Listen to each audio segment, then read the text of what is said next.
Hello everyone, this is Mr. Zach from the Youth Arts Initiative at the Boys and Girls Clubs of Austin, and I'm back here with the second part of my Understanding 3D Animation video series.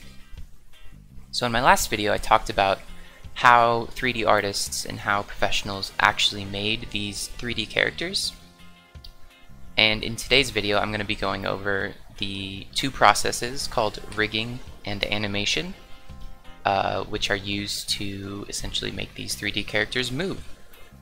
So without further ado, I will hop right into it. Okay, so now that you say you finish modeling your character and you want it to move around like a 3D character from one of the movies you like. And what you can do is a process called rigging. And rigging basically lets your object move, because right now this is a solid piece. And you can't move his arms and anything like that. He's just stuck like this, like a doll. Or I guess dolls can move. More like a plastic solid toy that doesn't have any joints. But what rigging does is gives joints to this character. So if I head over,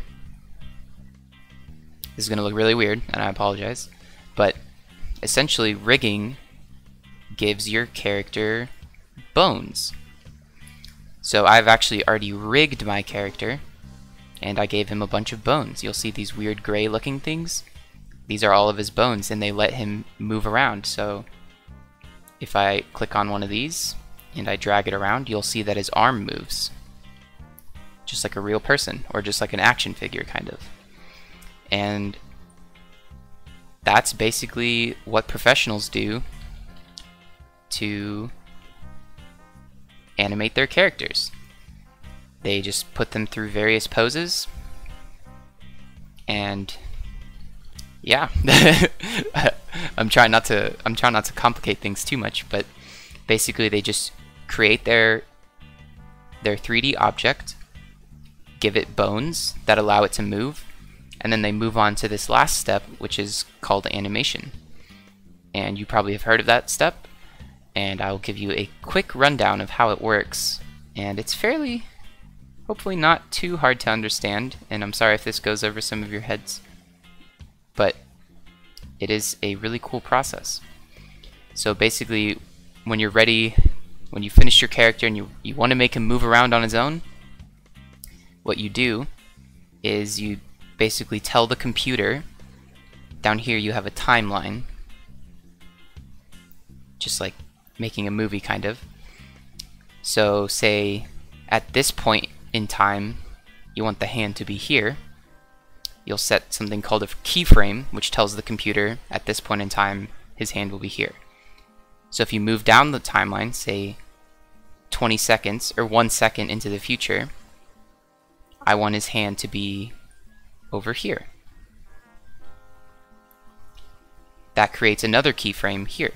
So at 0 seconds, his hand will be back at the start, and then at 1 second in, his hand will be over in this position.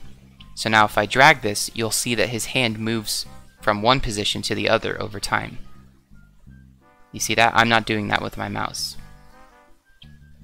And that is a very, very basic idea of how professionals and non-professionals make their 3D animated films. And I don't want to overload you guys with too much information, so I'm going to stop there, but I hope that gives you at least a bit of an understanding of how these things are made, because it's a really cool process. And it is really complicated, but at the same time, as with anything, if you give it a good effort and really put in the time to get better at it, you can see improvements really quickly, and that's how all the professionals do it. And so that was a very, very basic run through of how 3D animated films are made.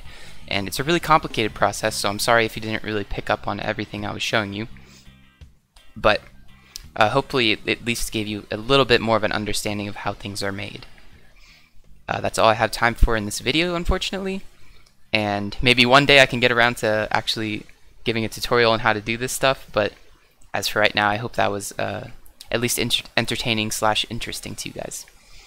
Alright, thank you very much for watching. I hope you have a good day, and I will see you in the next video. Bye!